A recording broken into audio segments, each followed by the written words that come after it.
So Hadley, first of all, to use the word norm and President Trump in the same sentence is just probably the wrong way to go.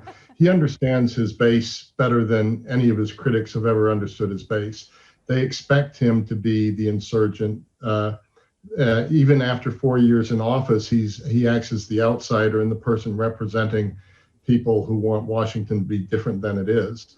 And he knows he's going to win. If he wins, the only chance he has is solidifying his base. So what you saw him just do today is something that goes against all health logic, all recommendations that you would have from people creating coronavirus, but it plays entirely into the person that his base loves and continues to support.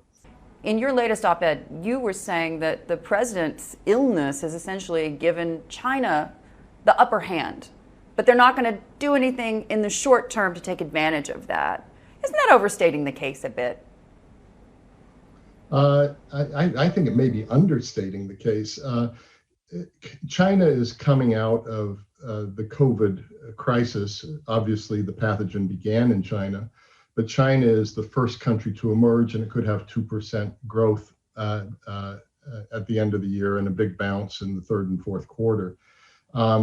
That means as the first emerging economy, and if the U.S. goes into a double dip, which is possible with the coronavirus cases growing here, that gives them an even greater ability to make some gains. And I don't think it's invading Taiwan. I don't think there's going to be anything measurable. But what it does is it provides breathing space for President Xi to advance gains in, I would say, 3 areas. One of them is he has to make up technological ground, particularly computer chips and semiconductors, but also to get more gains in artificial intelligence, quantum computing. The second thing is he's really been reining in the private sector of China so he can strengthen the party even more. The private sector accounts for 60% of the economy, 80% of employment. If that continues to grow, the party loses ground. And so he's also cracking down on that. And just in general, he's also looking for chances on the world economy to take advantage where the U.S. is not paying attention and being distracted.